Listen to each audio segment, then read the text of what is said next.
Shalom saudara, selamat pagi. Senang sekali dapat menjumpai saudara dalam renungan pagi Spiritual Life. Pagi hari ini kita akan kembali melanjutkan perenungan firman Tuhan dalam Keluaran 33 ayat 1-3 dengan judul Diberkati Tanpa Hadirat. Saya akan bacakan bagian perikop firman Tuhan bagi kita semua. Demikian firman Tuhan. Berfirmanlah Tuhan kepada Musa, berangkatlah dari sini, engkau dan bangsa yang telah kau pimpin keluar dari tanah Mesir, ke negeri yang telah kujanjikan dengan sumpah kepada Abraham, Ishak dan Yakub. Demikian kepada keturunanmu akan kuberikan negeri ini. Aku akan mengutus seorang malaikat berjalan di depanmu, yang akan mengenyahkan orang Kanaan, orang Amori, orang Het, orang Feris, orang Hewi, dan orang Yebus. Kamu akan masuk ke negeri yang berlimpah-limpah susu dan madu. Namun aku tidak akan berjalan di antara kamu, supaya engkau tidak kubinasakan di jalan, karena engkau bangsa yang tegar tengkuk.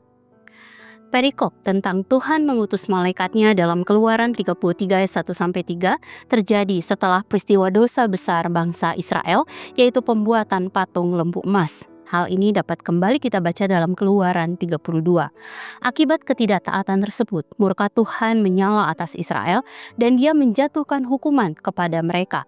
Namun demikian, Tuhan tetap memerintahkan Musa untuk membawa bangsa Israel melanjutkan perjalanan menuju tanah perjanjian sebagai penggenapan janjinya kepada Abraham dan keturunannya dalam Kejadian 12 ayat 1-2.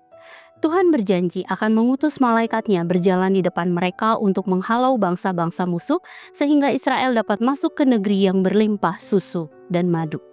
Akan tetapi terdapat perbedaan yang sangat signifikan dalam penyertaan Tuhan kali ini.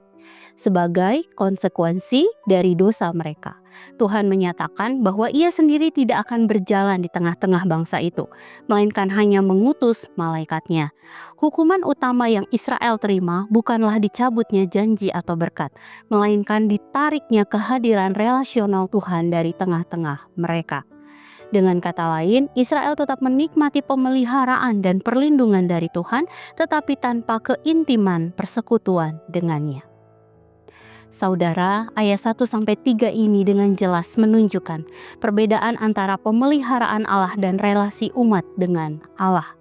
Allah tetap setia pada perjanjiannya dan tidak membatalkan janji berkat-Nya kepada Abraham. Inilah yang dalam teologi disebut dengan kesetiaan Allah pada perjanjian dan juga mencerminkan prinsip anugerah Allah yang tidak bergantung sepenuhnya pada ketaatan manusia. Namun demikian, Israel harus menanggung hukuman yang sangat berat, yaitu ketiadaan hadirat Tuhan di tengah kehidupan mereka.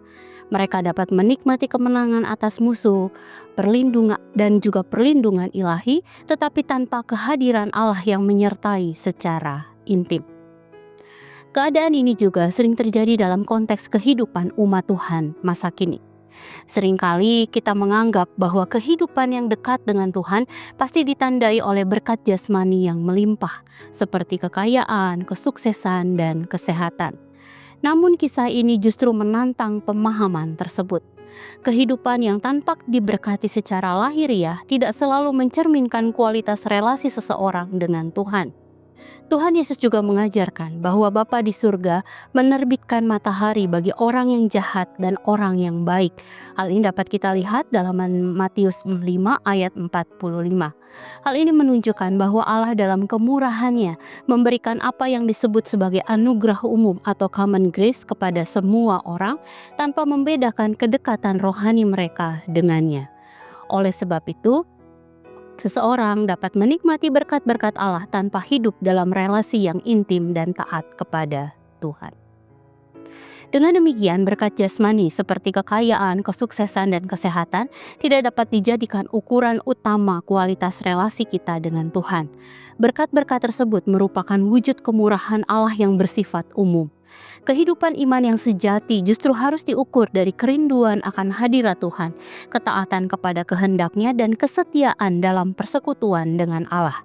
Sebab bagi umat Tuhan, kehadiran Allah jauh lebih berharga daripada segala berkat yang dapat dinikmati tanpa Dia.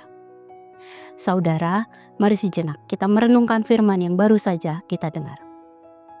Saudara, apakah selama ini kita lebih sering mengukur kedekatan kita dengan Tuhan dari berkat yang saya terima atau dari ketaatan dan persekutuan dengannya? Mari evaluasi sikap batin kita di hadapannya dengan jujur dan izinkan Roh Kudus semakin memurnikan kasih kita kepada Tuhan.